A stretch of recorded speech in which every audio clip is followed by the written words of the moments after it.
بسم الله الرحمن الرحيم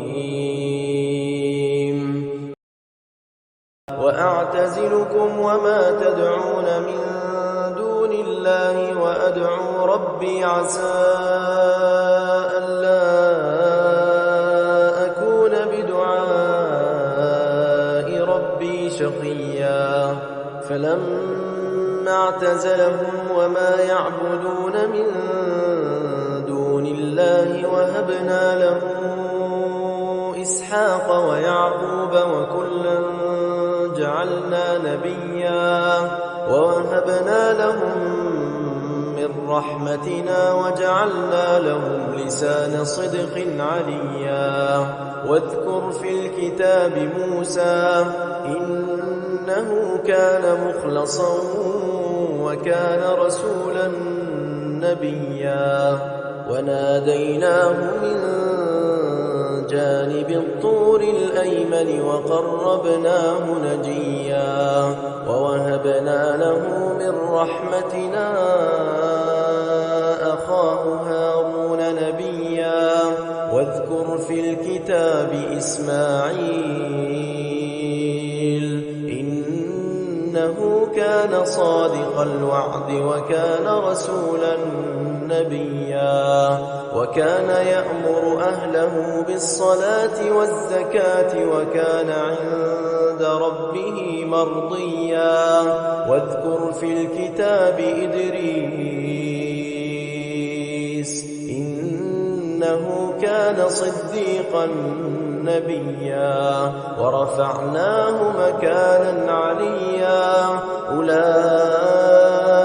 الذين أنعم الله عليهم من النبيين من ذرية آدم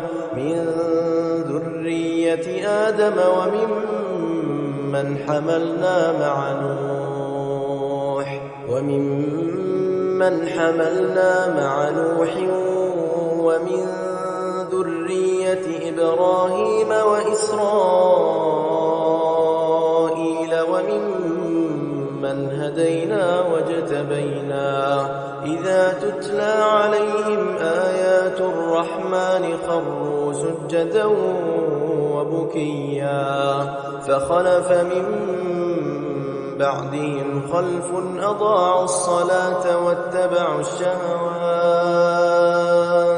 واتبعوا الشهوات فسوف يلقون غيا إلا من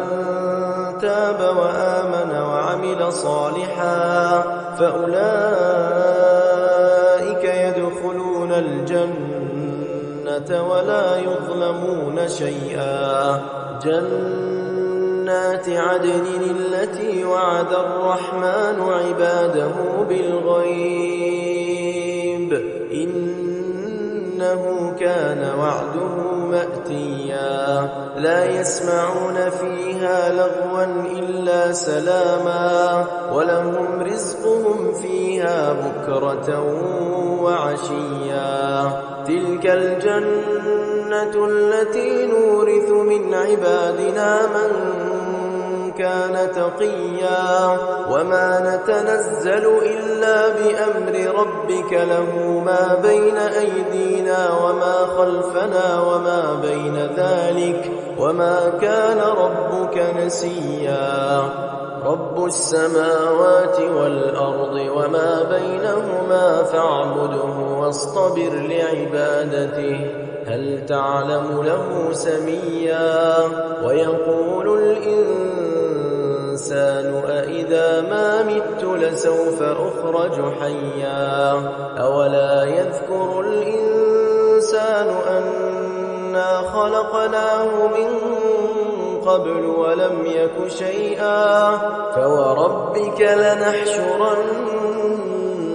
والشياطين ثم لنحضرنهم حول جهنم جثيا ثم لننزعن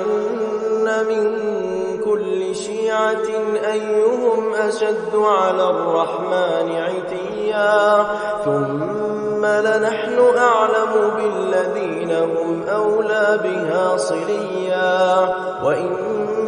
منكم إلا واردها كان على ربك حتما مقضيا ثم ننجي الذين اتقوا ونذر الظالمين فيها جثيا وإذا تتلى عليهم آياتنا بينات قال الذين كفروا للذين آمنوا